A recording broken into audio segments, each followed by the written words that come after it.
should do this. I should do that.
Here in Wisconsin, and a reminder about the primaries are coming up here in Wisconsin. So all the statewide candidates, the governor, lieutenant governor, secretary of state, treasurer, comptroller,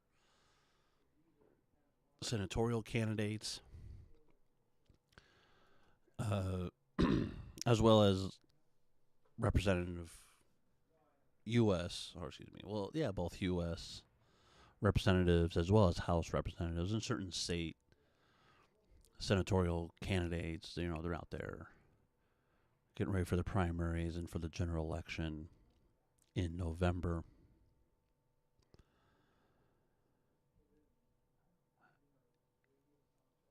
And it's had a thought the other day about,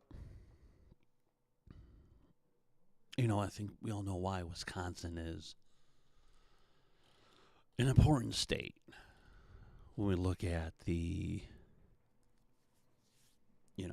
10,000 view from above, that like Michigan, like Pennsylvania, Wisconsin is a very important state, on the national political scale.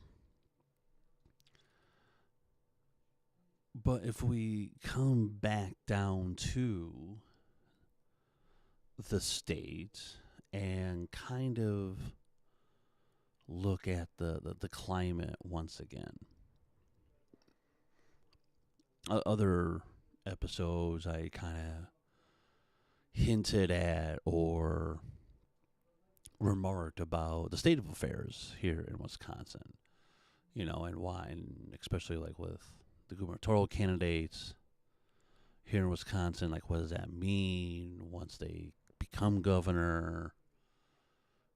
You know, especially with the political landscape that we're in and everything. But I think we have to understand where we're at now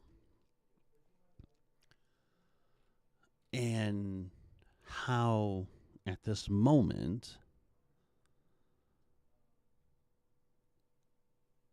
got us here in the first place, and what does it mean in the future?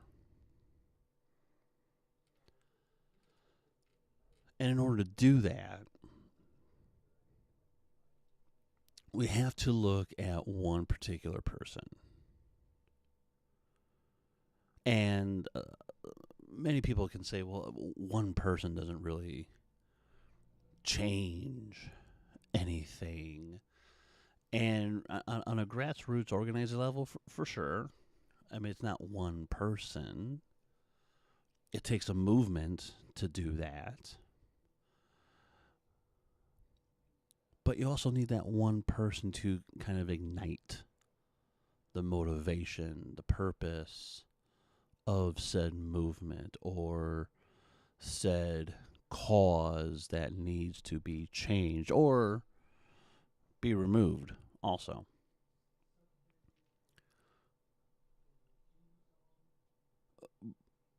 In that similar vein, the same is true when you're in electoral politics.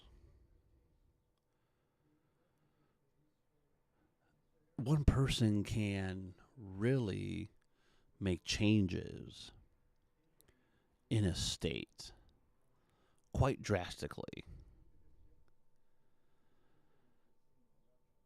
And sometimes when we think about this, we think about, oh, it's the governor that mainly does this. And for sure, historically, a governor, just like a president, you know, can do that kind of change. But there's so many things they can do as an executor in a state. But that same governor for sure can get other people elected and get changes done legislatively, which we have seen in Wisconsin. But we also have to understand that there's one important position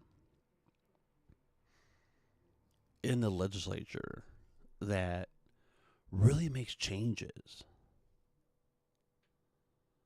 And that's the Speaker of the House. Just as a refresher, you know, the Speaker of the House is elected by the members of the state House of Representatives.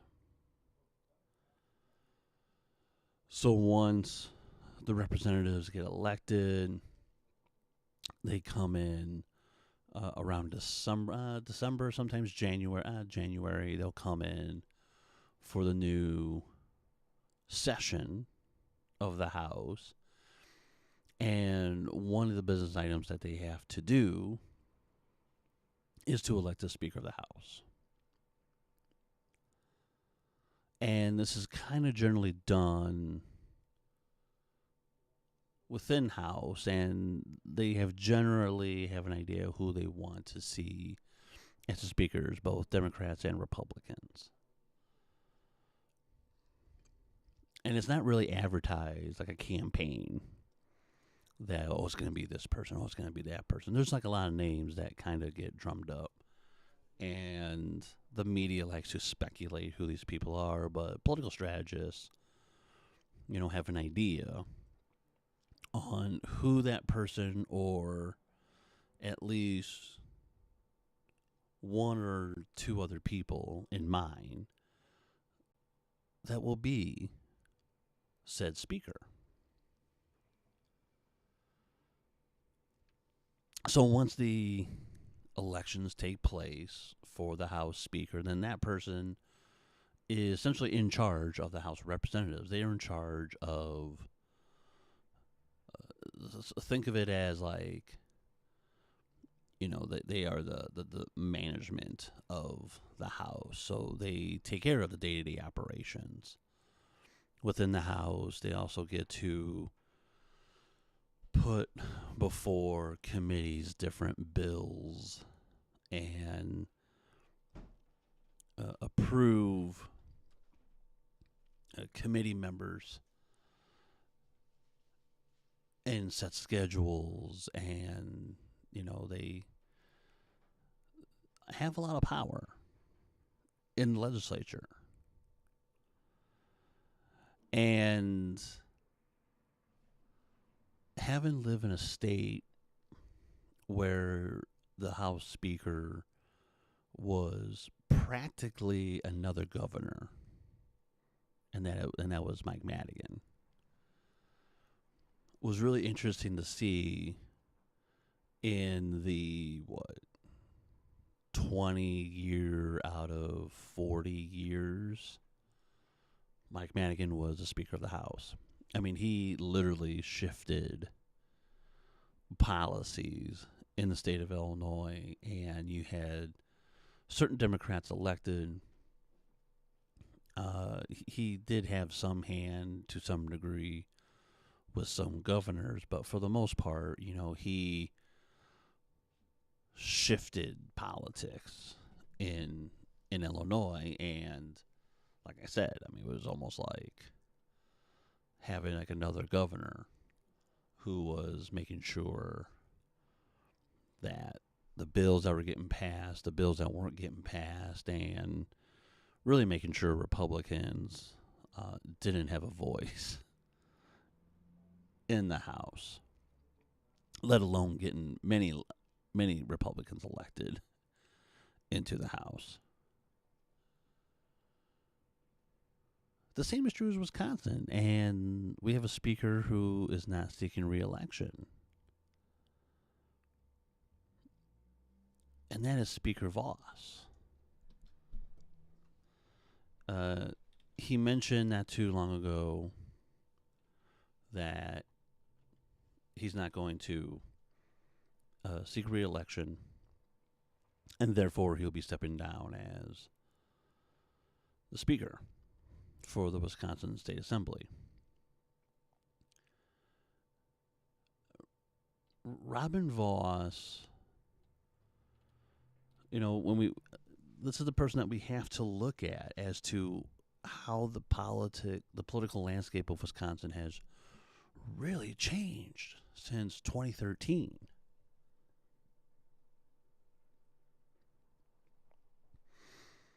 I mean, we're talking about a legacy of a long-serving speaker that has really transformed the state legislature into this dominant power for conservative politics. And if we have to review the legacy of Robin Vos, I think there's like at least a couple of things we do have to look at. One is that he was really an architect for conservative governance. It was under Vos's speakership that has created a fiscal policy that made large tax cuts in the state history, creating school choice for private school choice, and expanding that in Milwaukee into a statewide program. One of the architects, if not the architect, for Act 10 here in Wisconsin. So with these examples alone, has really redefined the legislative power that Vos was doing in actually creating again, shadow governor in Wisconsin, just like Mike Madigan. And this is like the thing that we have to understand, like when we're looking at politics.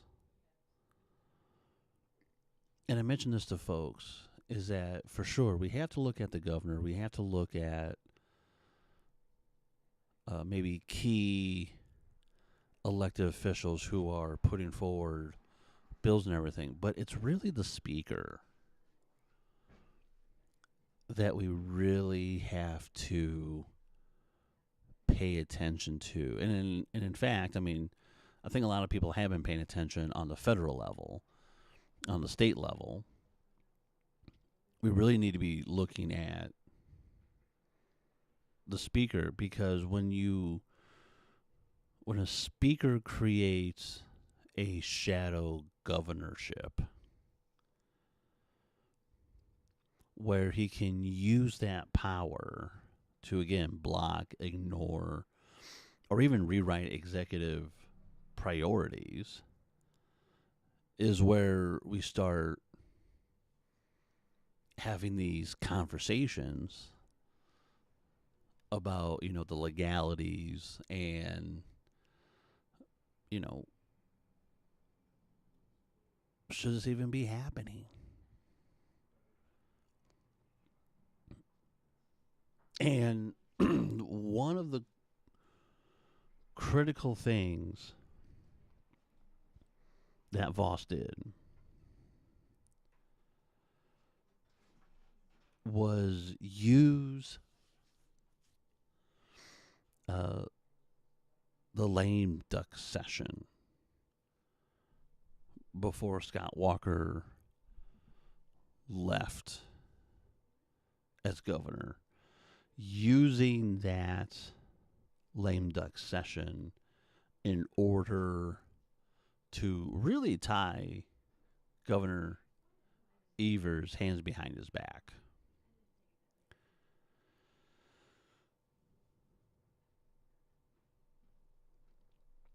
So when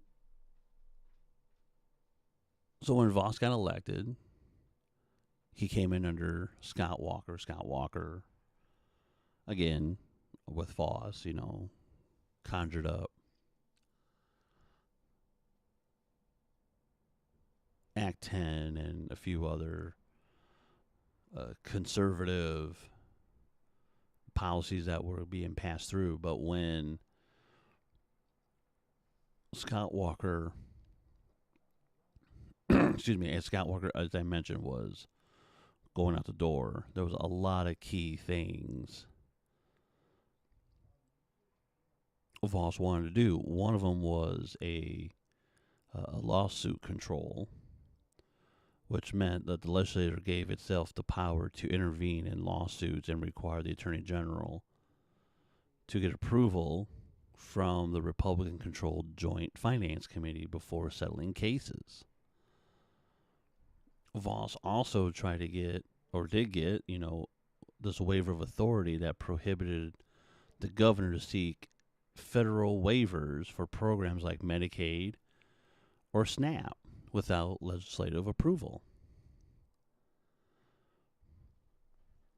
Vos also ended the practice of courts deferring to state agencies' interpretation of the law and gave the legislature more power to block administrative rules. He also tried to, rush 28 executive appointments to various boards and commissions to ensure a Republican alignment in state government, and also getting, voter ID and early voting laws shortened with a shortened window to 2 weeks and restrict the use of student IDs for voting. So all of these were happening with Vos. And this really created a lot of legal battles in Wisconsin. And especially with the Wisconsin Supreme Court that we had, there was like a lot of shiftings that are happening.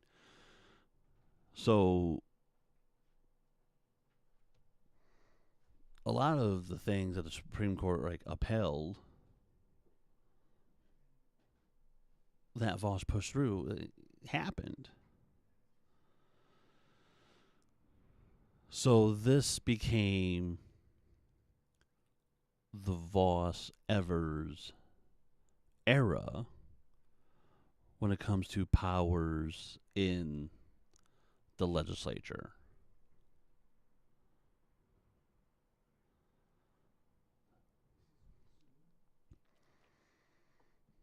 This is where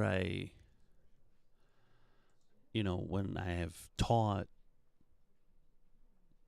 courses about legislative politics, this is where I really expose how we really need to pay attention to legislative politics. Even though the things that Trump is doing is more executive, and that's something that we need to have a conversation about executive powers, not just the federal level, but even the state level, because we can look at various governors in Wisconsin that really have used their powers for not the greater good in order to move Wisconsin forward. But also, it's where I also talk about, this is where I have my distrust in government. Because it really doesn't take much to have one person rule over something.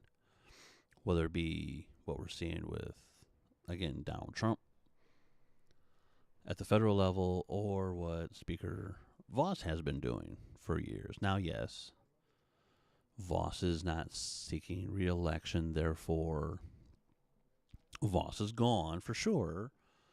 But you can usher in someone else that aligns with Vos. I mean, there are other Republicans out there who can do the same thing that Vos is doing, and there's a lot of, very strategic Republicans like Vos, and, State Senator Scott Fitzgerald, who are out there waiting in the wings to come in and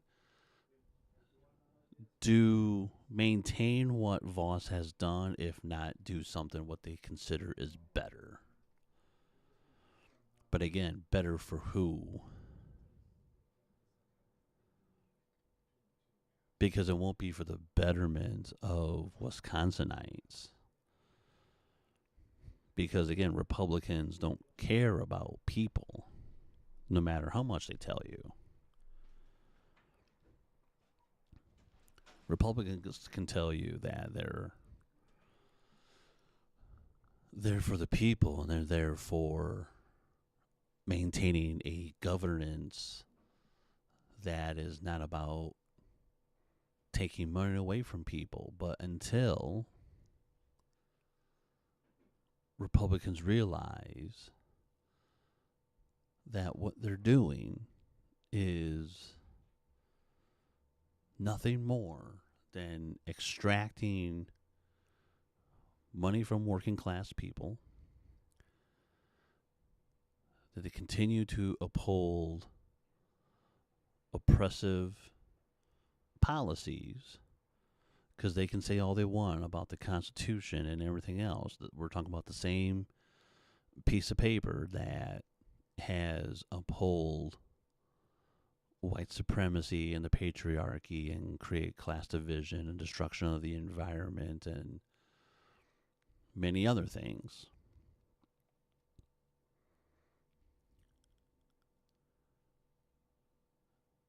So until they realize that, they're not really going to help anyone. What Vos has did, if we had to, again, this review of Vos, what his legacy has been, has not helped us at all. It has not created better education in the state of Wisconsin. It has not created better jobs in a state that's known as a working class state. It has never helped the environment at all. It has really made a lot of people scared for their own lives and having to leave the state for various reasons.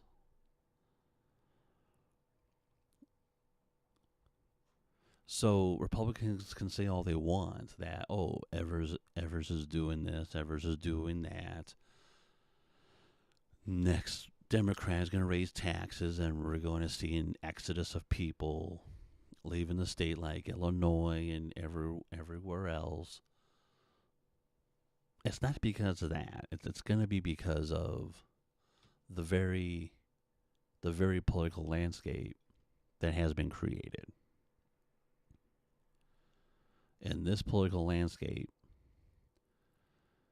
have made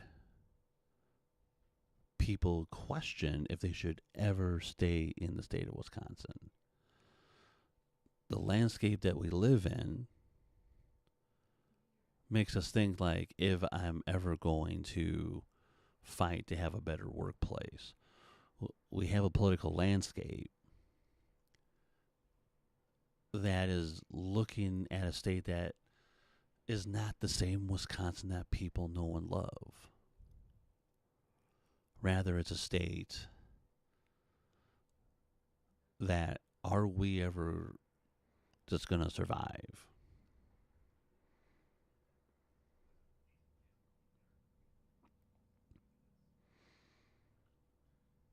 And as many of you know, I have a lot of criticisms with Democrats, because there are also some things that they can do a lot better on and everything. So let's not get it twisted. I am supporting any Democratic candidate, because I'm not. What I'm saying at the end of the day, what we need to be doing is, with the political landscape that we have now, and we have seen what Democrats have also done in the state of Wisconsin, if we really want a true progressive state, if we truly want to really center around the motto forward, then I think we really need to imagine that another Wisconsin is possible, starting right now. I'll see you all next week.